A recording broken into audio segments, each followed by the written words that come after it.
नमस्कार, आप the MP times देख रहे हैं। देश के नियम कानूनों का संचालन करने वाले संविधान को लेकर बड़ी खबर आ रही है।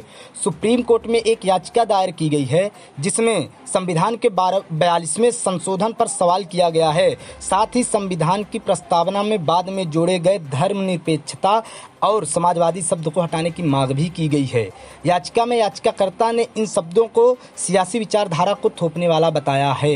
आपको बता दें कि 42वां संविधान संशोधन 1976 में इंदिरा गांधी के शासनकाल के समय किया गया था।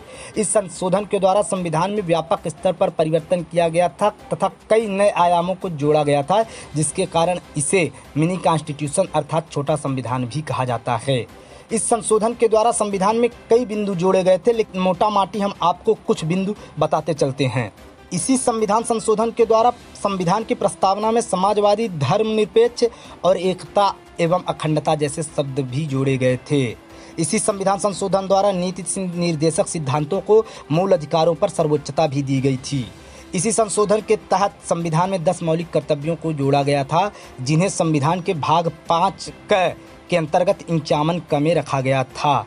इसी संविधान संशोधन के तहत लोकसभा एवं विधानसभा की सीटों को शताब्दी के अंत तक के लिए स्थिर कर दिया गया था। और सबसे महत्वपूर्ण, इसी संविधान संशोधन के अंतर्गत यह निर्धारित किया गया था कि केंद्रीय कानून अर्थात जो संसद द्वारा कानून बनाए जाएंगे उनकी वैधता पर सर्वोच्च न्यायालय एवं राज्य के कानून किसी राज्य की विधानसभा द्वारा कानून बनाए जाएंगे उनका परीक्षण उच्च न्यायालय द्वारा किया जा सकेगा। यानी कोई ऐसा कानून जो सुप्रीम संसद या विधानसभा द्वारा बनाया जाता है तो उसे आप सर्वोच्च न्यायालय या उच्च न्यायालय में लेकर जा सकते हैं। यह इसी संविधान संशोधन के द्वारा संविधान में जोड़ा गया था। इन्हीं सभी बिंदुओं पर सवाल खड़ा करते हुए याचिका सुप्रीम कोर्ट में दायर की गई है। लेकिन इस याचिका में जो सबसे ज़्यादा ध्यान देने वाली बात है वो ये है कि इस याचिका में याचिकाकर्ता ने अलग से समाजवादी और धर्मनिरपेक्षता को हटाने की मांग की है। अब सवाल ये उठता है कि अगर धर्मनिरपेक्षता और समाजवादी शब्द को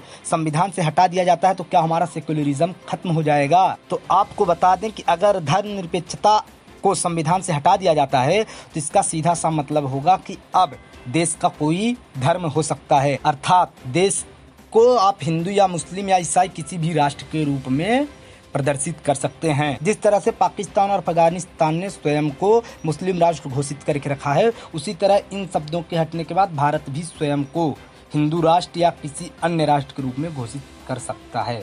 अब देखने वाली बात यह दिलचस्प होगी कि क्या सुप्रीम कोर्ट इस याचिका को लेता है, और अगर इस याचिका को लेता है तो आगे इसमें बहस बहुत ही ज़्यादा इंटरेस्टिंग होने वाली है और निश्चित तौर पर यह देश की राजनीति में नया भूचाल लाने का कार्य करेगी।